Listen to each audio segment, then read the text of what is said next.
Welcome back for another deep dive into the latest scientific discoveries. We've got quite a mix today. Yeah, really diverse and interesting to see how they connect. Exactly. Like, we've got research on fava beans and how they... Fava beans. Yeah, how they interact with our sense of touch in our mouths. Oh, interesting. Apparently, the protein structures in fava beans, the kind of tickling our tactile cells, is from a study at the Technical University of Munich. Huh. Makes you think about the potential for, like, engineering food that has a totally different... Sensory experience. Yeah.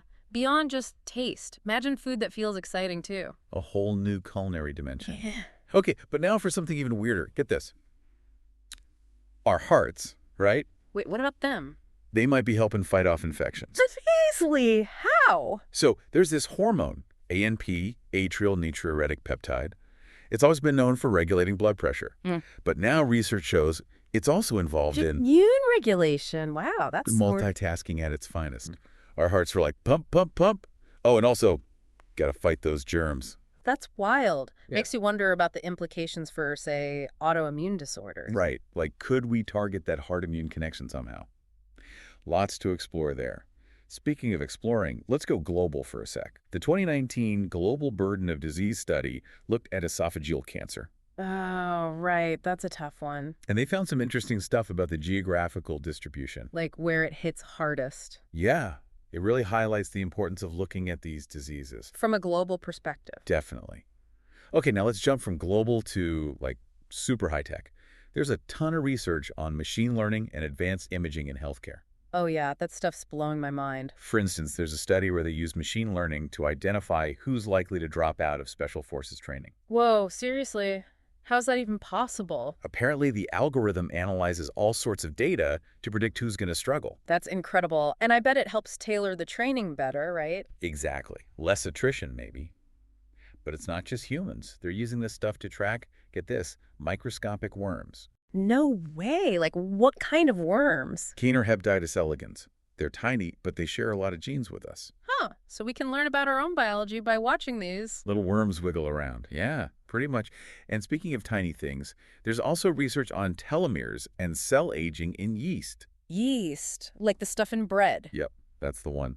They're using it to study aging because yeast cells, like ours, have telomeres. Which are? Those protective caps on the ends of chromosomes. Yeah. As we age, they get shorter. Right, right. So they're looking at how that shortening relates to aging in yeast, hoping to learn about human aging. Exactly. It's like, if we can understand it in these simple organisms, maybe... They crack the code for humans. It's a long shot, but a fascinating one. Okay, before we move on, I got to mention this research on a plant, Heliotropium indicum L. Oh, is this the one with the anti-inflammatory properties? You got it. They use some really cool techniques to figure The out. molecules are responsible. Yep. GC-MS analysis and in silico molecular docking. It basically means they can pinpoint the exact molecules doing the work and even predict how they interact with the body. So this could lead to new plant-based therapies. Potentially. It just makes you wonder what other amazing stuff is hidden in the plant kingdom. We're just scratching the surface. Absolutely. So much more to discover. It really makes you think, doesn't it? It does. Like, all these different areas of research, they're all connected in a way. Yeah, totally. Speaking of connections, there was this study on decision-making and how people estimate their abilities. Ooh, that sounds interesting. It was fascinating. Turns out when tasks are complex, people tend to overestimate what they can do. Really? So we think we're better than we actually are? In those situations, yeah. And it can really skew our decisions. So, like, we might take on more than we can handle. Exactly. It's a good reminder to be a little more humble, maybe. A little reality check never hurts. Makes me wonder if there are ways to, like, train ourselves to be more self-aware. That's a great question. And actually, there's a lot of research going on right now looking at how to reduce that bias in decision-making. Oh, cool. Well, while we're thinking about that, let's switch back to medicine. This study on using machine learning to analyze surgical videos really caught my eye. Oh, yeah, I saw that one too. It's pretty incredible. That sounds like something out of a sci-fi movie. I know, right? They're training algorithms to understand these complex procedures. So imagine, like, AI assisting surgeons in real time. Providing guidance, maybe even catching potential errors. That could be a game changer for surgical training and patient safety. Absolutely. It could revolutionize the whole field. Speaking of revolutionizing, did you see the research on adolescent metabolic syndrome? Yeah, that one was pretty concerning. It's a growing problem, Right. metabolic syndrome, I mean, Yeah, and it can lead to some serious health issues down the line. like heart disease and diabetes. Exactly. But the good news is, if we can identify those at risk early on, We can intervene and maybe prevent those problems. exactly, lifestyle changes, early intervention, that sort of thing can make a huge difference. It's all about prevention, right? Okay, moving on. What about this study on B-acute lymphoblastic leukemia? BAL, they called it. BALL. That was a really interesting one. They took this multi-omics approach, combining data from genomics, metabolomics, and immunomics. Whoa, that's a mouthful. So they're looking at it from all angles. Yep.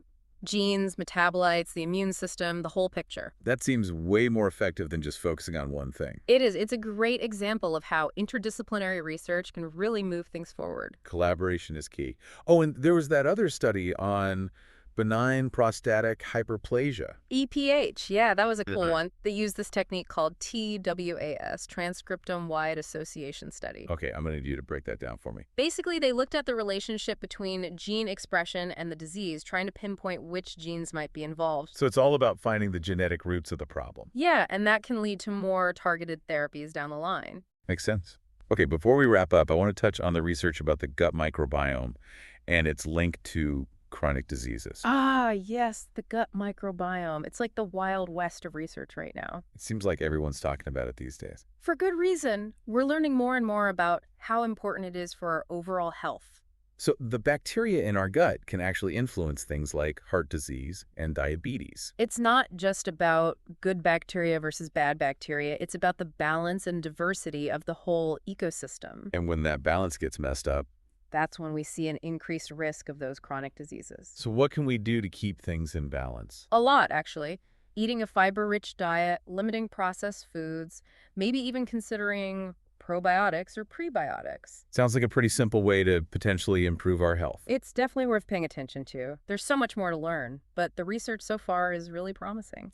The gut microbiome, huh? Who knew it was so powerful?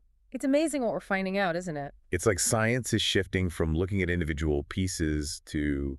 The whole system. Exactly. It's not just about breaking things down anymore. It's about, Seeing how everything fits together. yeah, the interconnectedness of it all. And that's leading to some really exciting discoveries, like we saw today. I know, right? It's amazing to think about all the research happening, from fava beans to The gut microbiome. machine learning and global health. Its Like, possibilities are endless. exactly. And it's not just about the big splashy headlines. It's also about the, Smaller steps along the way. yeah, the incremental progress that builds up to something amazing. Because every experiment, every observation, even ones that don't work out, They all contribute to our understanding. it's a collective effort, Scientists all over the world working together. And it's coming from everywhere. Yeah. Like, who would have thought we could learn so much from? Microscopic worms. Or yeast. It's a testament to the power of curiosity, I think. Curiosity and collaboration. Well, on that note, I think it's time to wrap up our deep dive for today. Yeah, we've covered a lot of ground. Explored some fascinating new research and hopefully Spark some curiosity in our listeners. that's always the goal. So to everyone listening, we encourage you to Stay curious. keep exploring And never stop asking questions. because the world of science is vast and there's always something new to discover. Who knows, maybe you'll be the one making those groundbreaking discoveries someday. Until then, thanks for joining us on the deep dive. We'll see you next time for another adventure into the world of science.